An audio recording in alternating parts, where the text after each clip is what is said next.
Hello बच्चों, आप सभी का स्वागत करती हूँ आपके चैनल हिंदी साहित्य बाय प्रियंका मैम में।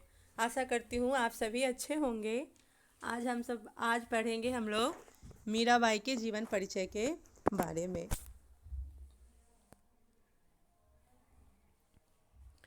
मीराबाई का जन्म संवत 1555 में राव दादू के चौथे पुत्र रत्न सिंह के घर में हुआ, ऐसा लोग बताते हैं। बाल्यकाल में ही इनकी माता चल बसी, इसलिए इनके पितामह ने इनका लालन पालन किया। इनके पितामह अत्यंत धार्मिक प्रवृत्ति के थे, जिसका प्रभाव मीराबाई पर पड़ा।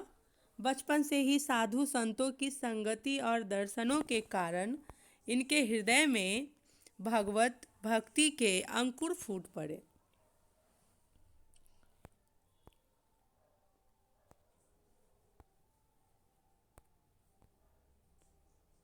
12 वर्ष की अल्प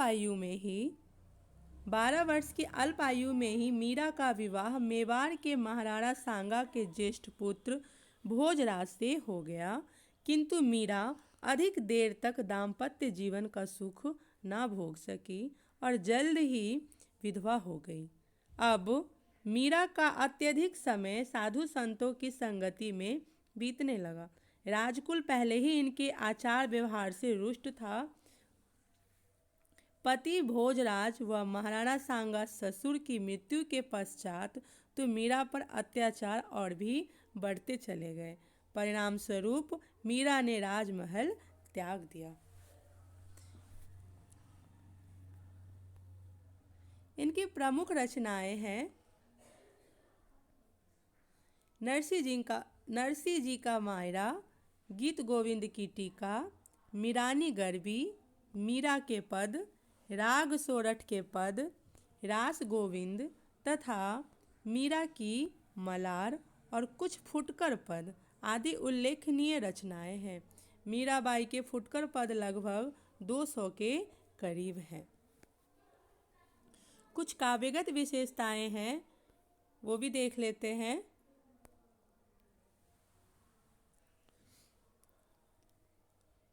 भक्ति भावना। भारतीय भक्त कवियों में मीराबाई का स्थान सर्वोपरि है। सूर्य की भक्ति की भांति मीराबाई की भक्ति भी माधुर्य भाव की भक्ति है। मीराबाई की भक्ति किस भाव की है? माधुर्य भाव की भक्ति है। कहीं कहीं पर तो मीरा ने सुर और तुलसी को भी पीछे छोड़ दिया है। तुलसी की भक्ति दास्य भाव की भक्ति है, सूर्य की भक्ति माधुर्य भाव की भक्ति है, लेकिन मीराबाई तो स्वयं राधा बन गई और भगवान श्री कृष्ण को ही अपना पति मानने लगी।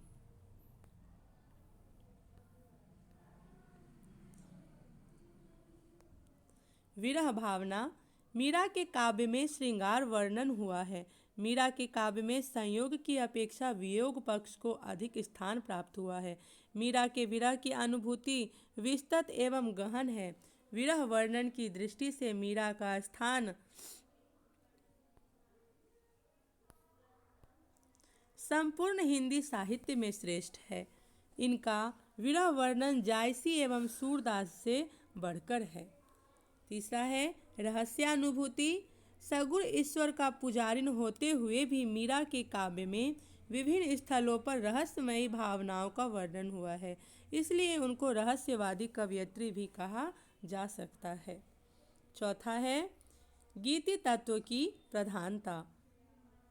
मीरा के काव्य की प्रमुख विशेषता गेयता है। निश्चित रूप से मीरा का काव्य गीति काव्य है। गीति काव्य की सभी विशेषताएं आत्माभिव्यक्ति, संक्षिप्तता, तीव्रता, संगीतात्मकता, भावात्मकता आदि उनके काव्य में देखी जा सकती है। भाषा शैली है। मीरा के काव्य में भाषा शैली अत्यंत मार्मिक एवं सरस व सरल है। उनकी भाषा में सर्वत्र एक रूपता नहीं है। उन्होंने कहीं राजस्थानी का प्रयोग किया है तो कहीं ब्रज और गुजराती का। अंत में यही कहा जा सकता है कि मीराबाई भक्तिकालीन शिरोमणि कवियों में से एक थीं। उनका काव्य सर्वोत्कर्ष की सीमा है। आशा करती हूँ आप सभी को मीराबाई की जीवन परिचय समझ में आ गई होगी। अगर वीडियो अच्छी लगी है तो वीडियो को लाइक एंड सब्सक्राइब ज़रूर करें ताकि हम आपको ऐसे ही कंटेंट आपके सामने लाते रहें। धन्यवाद।